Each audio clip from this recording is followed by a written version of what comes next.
So, um, well, first off, Happy New Year's to all you guys. I know I'm a little late to the party, but better late than never, right? I figured we would start off this year by going over one of my top five favorite movies of all time. It was a movie, one of the first movies. I say one of because I watched the Batman before this one. Um, Godzilla minus one. Godzilla minus one. I gotta say, this has got to be my favorite Godzilla film I have ever seen. Now, I know I'm very biased when I say this because I've seen it in theaters. First Godzilla movie I've seen in theaters. But it just has everything that you would want in a Godzilla film. It has one of the better, arguably the best Godzilla design. His atomic breath is phenomenal. I think some of the human characters are great. The fact that it takes place in World War II is great. It's such a nice callback to the original film. I don't know, dude. It's just Godzilla minus one, man. It really is just such a great monster film. It's something that I have felt very deep to my heart ever since I first saw it. I just really love this film.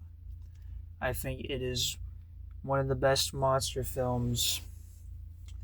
I don't want to go that far. I don't want to say all time, but it's definitely up there, in my opinion. For a very couple of reasons. One of them is the human characters. I know that it's a monster film. You don't really want to see the humans. I know that you just want to see shit get destroyed, monsters just beat up whoever, but I think for me, the human characters in this are just phenomenal. I know that they, in the past, and especially in the MonsterVerse films by Lionsgate, I know they haven't been the best, but Toho really did a good job with hiring some very good actors for minus one. Also, the fact that it takes place, like I said, during World War II is a plus as well, because not only does this film double as a monster film, but also doubles as a historical drama, war drama, which I think was just a smart decision by the creators of this film. The main character, Shikishima, I think his name is that. I probably butcher his name.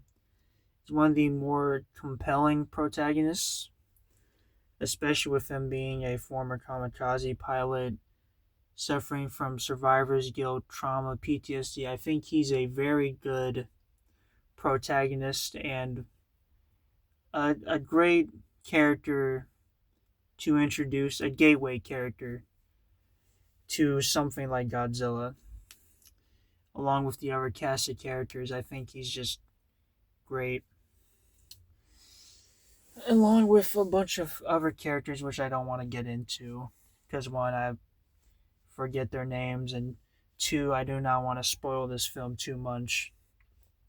Especially going into the newest film that's about to get released, I believe, this year, Godzilla Minus Zero, which, if that movie is just as good, if not better, than this film, I think we may have a goated trilogy on our hands.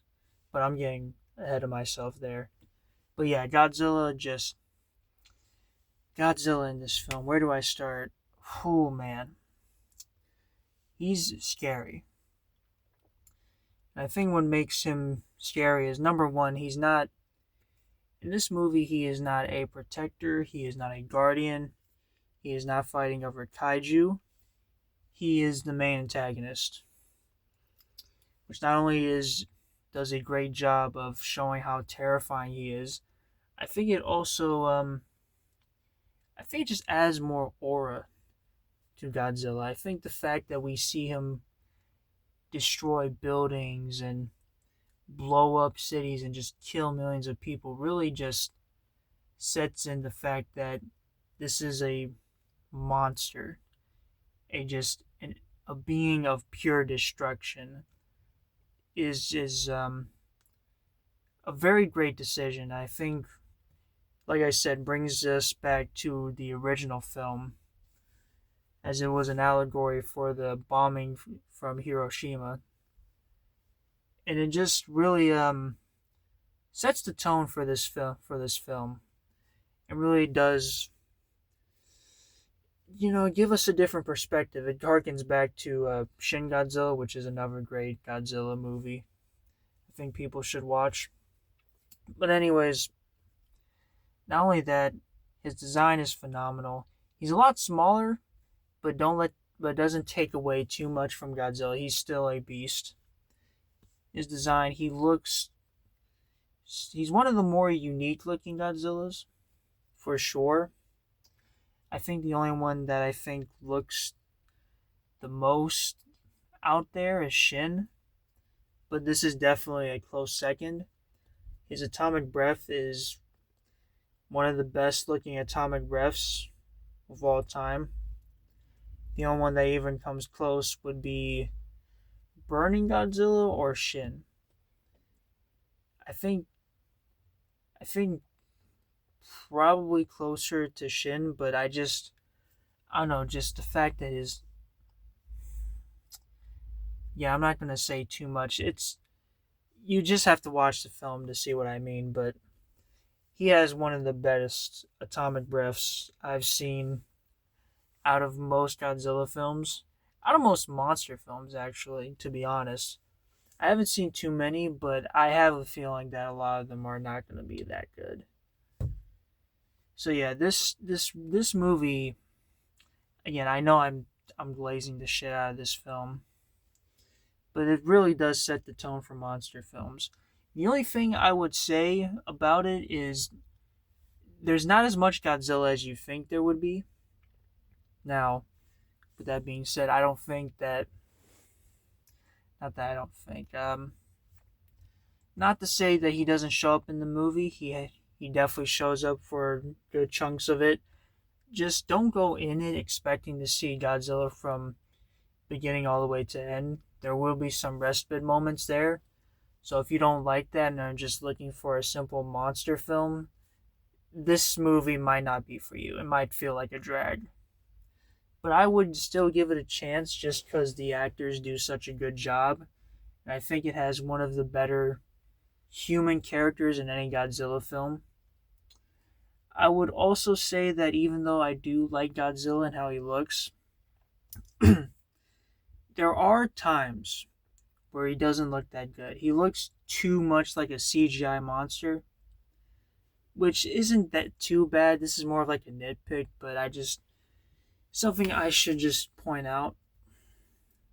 But yeah, again, I would really consider watching this film. This film is incredible, and I am hoping that Minus Zero, keeps up the pace, brings that same energy, and hopefully surpasses it, because we might have a really goated trilogy on our hands. I really think that if they do a good job on this sequel, I think we might have one of the best trilogies in cinema. Hopefully. Anyways, that's -1. Please watch it if you can, and see you in the next review. Peace out.